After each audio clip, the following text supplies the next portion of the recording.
સ્ત્રીઓ માટેની જયારે મારે વાત કરવી છે ત્યારે એક ભાઈ હતા ને હિપકે હિપકે રડતા હતા. મેં કીધું ભાઈ કેમ રડો? સાચી વાત છે, હા સાચી વાત છે.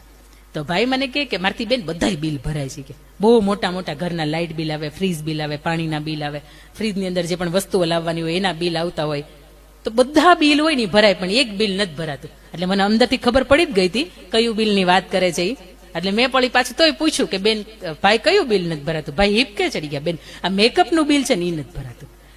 આખી જિંદગીની અંદર કે સૌથી જાજી મૂડી જો ખોટા નામ ઉપર લઈ જતા હોય ને બહેનો, તો એ કે મેકઅપના નામ ઉપર. આપણને એમ કે 500 રૂપિયાનું શાક લઈ આવી, પણ એમાં 100 રૂપિયાની કટકી કરીને પાણીપુરી ખાઈ લીધી હોય પાછી. એટલે મારે બહેનો દીકરીઓ અહીંયા બેઠી છે ત્યારે મારે કેવું છે કે કદાચ મેકઅપ હશે કે નહીં હોય, તમારી પાસે નાનપણથી સુંદર દેખાવાનો ને સરસ મજાનો તૈયાર થવાનો તો તમારી પાસે નાનપણથી જન્મસિદ્ધ અધિકાર છે. પણ કઈ સ્ત્રી સુંદર દેખાય? એક એવી સ્ત્રી, દુનિયાની બે સ્ત્રી એવી છે કે જે સુંદર દેખાતી હોય, બાકી મેકઅપ લગાવો તો સુંદર હારા હારા દેખાય. આ બધી હિરોઈનને તમે જયારે વિધાઉટ મેકઅપ જોવો ત્યારે ખબર પડી કે એની કરતા આપણી સ્કિન હારી છે. જો હા, કામની વસ્તુ છે. એટલે એવી બે સ્ત્રીઓ સુંદર દેખાતી હોય. પહેલી એવી સ્ત્રી કે જે એના પરિવારને પ્રેમ આપી શકે, સંતાનોને, મા બાપને પ્રેમ આપી શકે અને એનો પ્રેમ પામી શકે. આ એક એવી સ્ત્રી કે જેને દુનિયાના એક પણ જાતના મેકઅપની જરૂર ન પડે, એ સુંદર આપોઆપ દેખાય. કારણ કે વડીલની સેવા કરવી ને એ કોકના જ ભાગ્યની અંદર હોય. જેમ ભાગવત તમે ભાગશાળી હોય ને તમારા આંગણે થાય ને, એ મા બાપની સેવા આવે ને ત્યારે બેનો સમજી લેજો કે આપણે ભાગશાળી છે ને, ભગવાને ટકોરો માર્યો બરોબર, આ પાત્ર ગોત્યું છે કે આ સેવા કરી શકશે. એના જ ઘરે મા બાપની સેવા આવે, બાકી મા બાપની ઘરે આવતી જ નથી. 50, 55 કે 60 વર્ષના થાય ને ભગવાન દોરડું ખેંચી લે કે હાલ ભાઈ પરિવાર એવો નથી મળ્યો કે સેવા કરશે. અને બીજી એવી સ્ત્રી કે જેનું ચરિત્ર છે ને એ ઉજળું હોય, જેના ચરિત્ર ઉપર નિષ્કલંક હોય અને આજીવન કોઈ દાગ ન લાગ્યો હોય, આવી સ્ત્રીને કદાચ દુનિયાના એક પણ જાતના મેકઅપની જરૂર ન પડે, એ આપોઆપ સુંદર લાગતી હોય. અને આ બે સ્ત્રીમાંથી જો આપણે ન આવતા હોય તો વિચારવું કે આપણે ત્રીજી લાઈનની અંદર ન આવીએ. આ મેકઅપના મુખટા હોય ને 24 કલાક પૂરતા જ રહે. અને વોટરપ્રૂફ આવ્યા હોય તો વધીને 48 કલાક હારા રહે મેકઅપ. બાકી તમે 49મી કે 50મી કલાકે તમે ચહેરો ઉખોડો ત્યારે ખબર પડી કે આ તો ઓટો ગેરેજ હતું, રિક્ષા હતી ને એમાંથી આખી મર્સિડીઝ થઈ ગઈ. હા, મેકઓવર કરવાનું કામ છે એ દુનિયા કરે છે, પણ અંદરનો તમારો જે સત્વ છે એ તમને ક્યાંક મેકઅપ વગરનો એ તે સુંદર દેખાય છે. કારણ કે એ તમારું સત્વ છે, એ ચરિત્ર છે, એ તમને જીવંત રાખે છે. અને એ મારે કેવું છે કે પૈસા થોડા ઘણા ખોવાઈ જાય તો તમે કંઈ નથી ખોવાતું. તમારું સ્વાસ્થ્ય છે એ તમારું થોડુંક ખોવાય, મતલબ કે થોડીક નાના મોટા જે રોગ હોય એ આપણા જીવનમાં આવે તો તમે થોડુંક ખોવો છો. પૈસાથી તો કાંઈ નથી ખોવાતું, કારણ કે ભેગા થાય, બીજી વખત કમાઈ શકાય. સ્વાસ્થ્ય ખોવો છો તો થોડું ઘણું ખોવો છો, પણ ચરિત્ર જયારે ખોવાય છે ત્યારે સર્વસ્વ ખોવાય છે. અને અત્યારના મેં જોણની અંદર જોયું છે, કદાચ એમ કહેતા હોય કે દીકરીને તો અગાઉ આમ હતું કે તેમ હતું, તો માત્ર દીકરીને નહીં, અત્યારે દીકરાને કેળવણીની જરૂર છે. કન્યા કેળવણીથી દુનિયામાં કાંઈ નહીં થાય. જયારે કુમારોને કેળવાશે ને ત્યારે કદાચ ગ્રીષ્મા વેકરિયા જેવા, ફેનિલ ગોયાણી જેવા કદાચ જે કંઈ પણ કિસ્સા બન્યા હતા એ નહીં બને. અને જયારે એક સંતાનમાં એક દીકરો હોય ને ત્યારે દીકરાની મમ્મી માની લેતા હોય, ઓહો ભગવાને જે આપવાનું બધું દઈ દીધું અત્યારે. પણ એવી માતાઓને મારે ખાસ કેવું છે કે જીવનની અંદર થોડું ઘડતર આપજો દીકરાને, કે જેમ આપણી દીકરીને તમે શીખવાડો છો કે બેટા વહેલું હોય વયું હોવાય, આ હાંજના દી હાથમે ને પછી ઘરે ન હોવાય, રાત્રે 11-12 વાગે એકલું ક્યાંય ન જવાય. અને દુનિયાનો કોઈ પણ પુરુષ હોય આપણી નજર નીચી કરીને હલાય તો આપણે ઘરના આંગણે દીકરો હોય ને એને શીખવાડે કે જેમ આપણી ઘરની બેન છે ને એમ દુનિયાની જેટલી પણ દીકરી છે ને એ બધી ઘરની બેન જ છે. લગ્ન એકની જાર કરવાના છે ને એ પાત્ર આવશે ને તે દિવસે વાત. બાકી દુનિયાની જેટલી પણ સ્ત્રીઓ છે ને એને રિસ્પેક્ટથી જ બોલાવે. આ તો તું મારી નહીં, કોઈની નહીં. આવા જયારે વાહિયાત વ્યસનોની સાથે સાથે આવા બધા વિચારો ઘૂસી જાય છે ને ત્યારે એક મા બાપ તરીકે ખરા અર્થની અંદર આપણે એને કેળવણી નથી આપી શકતા. કારણ કે નાનપણથી આપણે સમય જ જે આપવાનો હતો ને એ સમય એને આપ્યો નથી. પણ એના માટે મારી વજાની વાત કેવી છે ને એમાંય અત્યારનો જે સમય છે, મારે બિપિનભાઈ સાથે અગાઉ મારી સાથે એમની સાથે મુલાકાત થઈ ને એને કારણ જ છે કે અત્યારે કદાચ મોટામાં મોટું દીકરીઓ માટેનું કોઈ દૂષણ હોય તો એ પ્રી વેડિંગ છે. અને એમથી વધારે થોડુંક પ્રી વેડિંગમાં થોડુંક એ ચલાવે તો પ્રી બેબી શોવર. વિદેશની સંસ્કૃતિ અને કલ્ચરની સાથે આપણે થોડુંક લેવા દેવા છે, એટલા માટે આપણે એની પાસેથી કંઈક શીખ્યા, પણ લેવાના હતા વિચારોને આપણે લઈ લીધા વસ્ત્રો. જયારે આપણે 3/4 સ્લીવલેસ બાયના ન કહી શકાય એવા જયારે આપણે કપડાં પહેરતા હોય અને પ્રી વેડિંગ શૂટિંગ આપણે કરાવતા હોય ત્યારે એક વખત મા બાપને પૂછજો કે ગમતી વાત છે. પાટણની અંદર 153 લેવા પટેલ સમાજના ગામોએ નિર્ણય લીધો તો સામૂહિક દીકરીઓએ, અપરિણિત દીકરીઓએ, કે ભવિષ્યમાં અમે અમારા ઘરની અંદર એક પ્રથા ચાલુ કરશું કે અમારા ઘરની અંદર પ્રી વેડિંગ એ નહીં થાય અને પ્રી બેબી શૂટિંગ એ નહીં થાય. બાળક આવવાનું હોય, જન્મની તૈયારી તો સૌને હોય, પણ જયારે અડધું અંગ દેખાતું હોય એની સ્ત્રી જયારે એના ફોટા આ સમાજની વચ્ચે સોશિયલ મીડિયાના જગતની વચ્ચે મૂકે છે ત્યારે આદર્શ નારી તરીકેનું આ જે બિરુદ છે ને એ ખોઈ બેસે છે. કારણ કે આદર્શ નારી હોય ને એના જીવનનું ક્યારેય પણ અંગ પ્રદર્શન ન કરે. એક દીકરી હતી, હમણાં આઈફોન 15 પ્રો નીકળ્યો ને તો એ 15 પ્રો લેવા ગઈ હતી. નાનું એવું સ્કર્ટ પહેર્યું હતું અને કોલેજ ભણતી દીકરી હતી. અને ત્યાં દીકરી લેવા ગઈ એટલે પેલા દુકાનવાળાએ એને બતાવ્યો અને દુકાનવાળાએ કીધું કે આટલી વસ્તુ આટલામાં આવશે. દીકરી કે કઈ વાંધો નહીં, એને પૈસા આપ્યા તો એને સાથે માંગ્યું કે કવરે આપો ને, અને મજબૂત ને ટકાઉ સરસ મજાનું કવર આપજો. એટલે પેલા દુકાનવાળાએ પૂછ્યું કે કેમ કવર માંગો છો? તો કે મોબાઈલને ઢાંકવો જ પડે ને, મોબાઈલ સારો રહે.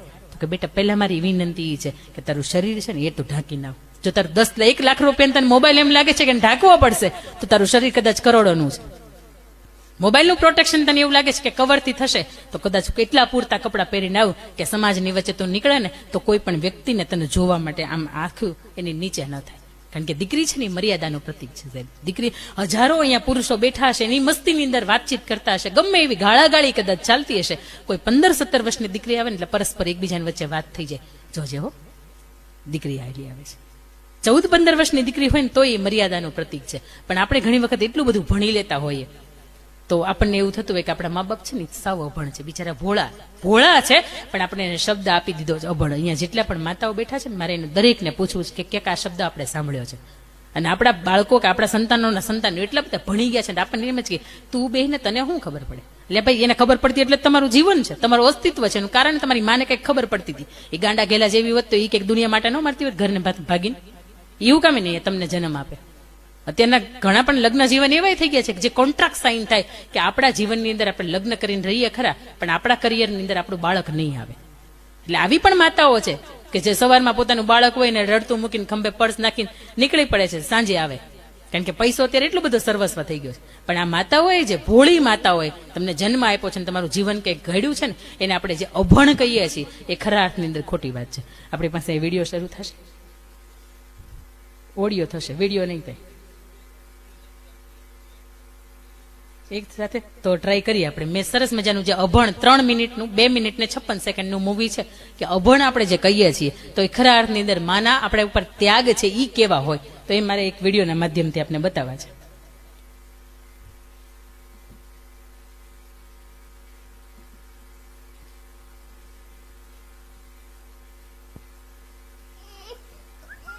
એને એને એને એને એ માત્ર ઓડિયો છે. બિપિનભાઈ કદાચ શક્ય હોય ને તો આવતીકાલે સવારે જયારે કથાની શરૂઆત થાય ને એ પેલા એ 2 મિનિટ ને 56 સેકન્ડનો છે ને બતાવજો. એટલે ખ્યાલ આવે કદાચ અહીંયા હાજર નથી ને એની ખબર પડશે કે શું કામ એને બતાવ્યું હોય. એટલે જે આપણે અભણ માતાને બિરુદ આપીએ છીએ ને એ ખરા અર્થની અંદર 3 મિનિટની શોર્ટ ફિલ્મ છે ને એ જોયા જેવી છે કે આપણે એને અભણ કહીએ છીએ ને તો એ ખરા અર્થની અંદર શું કરે છે. એટલે કદાચ અહીંયા હું નહીં હોય પણ તમે અહીંયા હાજર હશો એ કાલે મજાનો વિડીયો છે ને એ તમારે જોયા જેવો છે. પણ સ્ત્રીઓ માટેની જયારે અહીંયા વાત થતી હોય ત્યારે કદાચ કોઈ સ્ત્રીને પૂછે કે તારું અસ્તિત્વ શું, તું કોણ છો, ત્યારે સ્ત્રી કદાચ એની ભાષાની અંદર એવો જવાબ આપે કે મને શક્તિ કહો કે ભક્તિ, હું બંને રૂપે ધારદાર છું. મને શક્તિ કહો કે ભક્તિ, હું બંને રૂપે ધારદાર છું. મને ગમતા લોકોની સામે મીણ જેવી અને અણગમતાની સામે તેજ તલવાર છું. મને બીક ન બતાવો આફતોની, હું શિરે સત્યને ધરનારી નાર છું. હા છે સર્વે સર્વા સ્વાભિમાન મને મારું, કારણ કે શરીરે હું પવિત્ર વસ્ત્ર હું ઓઢનાર છું. હા છું હું કાયદાની જાણનાર, છું હું વડીલ, છું હું વકીલ, છું હું પાયલોટ, છું હું ડોક્ટર અને એન્જિનિયર. પણ જો થયું વસ્ત્રારણ તો આખા હસ્તિનાપુરને હું ઝુકાવનાર છું.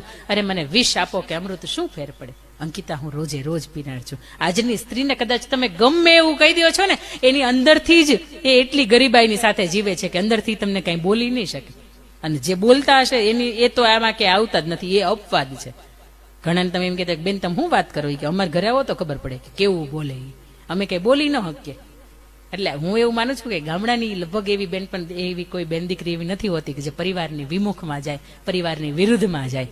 પણ આપ સૌને મારા વંદન છે કે જે ખરા અર્થની અંદર આપ સમર્પણ ભાવે અહીંયા જીવો છો તો તમારા દીકરા તરીકે, તમારા દીકરી તરીકે તમારા જીવન ઉજાળે એવી હું શુભેચ્છાઓ અહીંથી પાઠવું. અને એથી વિશેષ કદાચ એમ કહેવાય કે આજની દીકરી કદાચ ઓલિમ્પિકમાં ભાગ લઈને આવે, ગોલ્ડ મેડલ લઈને આવે તો હજી આપણા માટે ઓછું લાગે છે. આપણે એવું માનતા હોઈએ કે દીકરી એક વખત સાસરે જાય ને ત્યાં સુધીમાં એ જેટલી પણ કળાઓ છે એ શીખીને જાય, એટલા માટે કે એના સાસુ એને કદી ભવિષ્યમાં એમ ન સંભળાવે કે રોટલી ગોળ કેમ નથી થતી.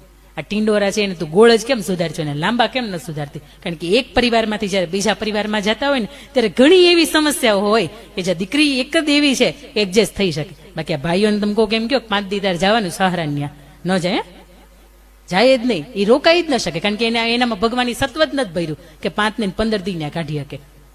અને આપણે તો 20 વર્ષ સુધી જે સંસ્કૃતિની સાથે, જે સભ્યતાની સાથે, જે મા બાપના રૂઢી પરંપરાની સાથે આપણે જે જીવા છે એ ટોટલી ચેન્જ કરીને બીજાના ઘરે જવાનું છે.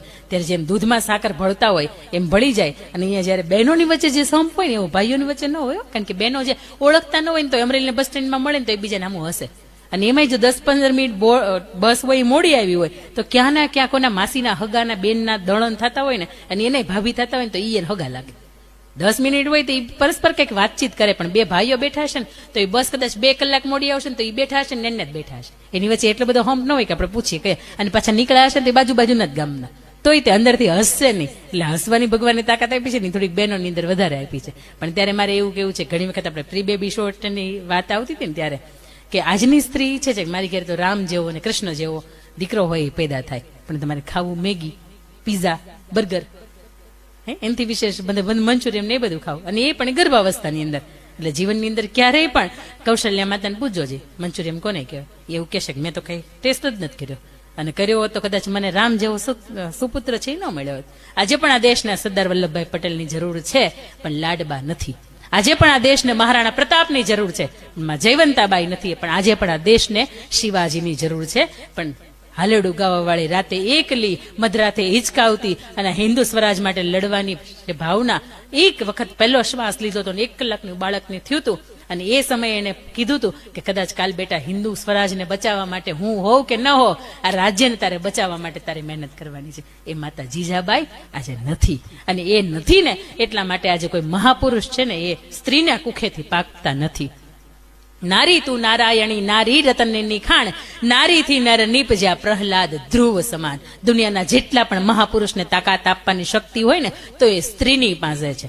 સ્ત્રી છે કે 9 મહિના પૂરતી તો હું આ નહીં જ કરું એ ન થાય. તમને કદાચ કોઈ એમ કે એરોડ્રામ બનાવવાનું છે રીકડિયાની અંદર, નાનું એવું હેલીપેડ બનાવવાનું તો બની જાય. પણ તમને કોઈ એમ કે મોટું 500-700 માણસ સમાઈ જાય અને એવડું મોટું પ્લેન અહીંયા ઉતારવાનું છે ને એ એરોડ્રામ અહીંયા બનાવવાનું છે મોટું જબરું, તો એ બને ન બને. અમુક સમય લાગે ને, 2-5 મહિનાનો સમય લાગે. નાનું એવું કથાનું આયોજન આપણે એટલું કરવું છે તોય આપણે અમુક સમય લાગ્યો છે. તો ભવિષ્યમાં જયારે તમારે સત્પુરુષોને, મહાપુરુષોને, યુગ પુરુષોને જન્મ આપવો છે ત્યારે સમય ન લાગે? લાગે જ.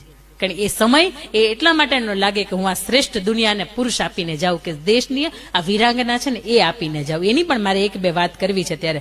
પણ એક કહેવાય કે દેખાવ આલિયા ભટ્ટ જેવું, પરિણીતિ ચોપરા જેવું, અને દીકરા તો કે મારી ઘરે રામ જન્મે, કૃષ્ણ જન્મે. આ ઘીને ઘાસલેટ ભેગું ન થાય, કોઈ કાળો નિંદર ન થાય. તમને એમ થાય કે આવું પાત્ર મારી ઘેર આવે એટલે તો હું એની માતા બનું, તો ન હોય, એ ન બને.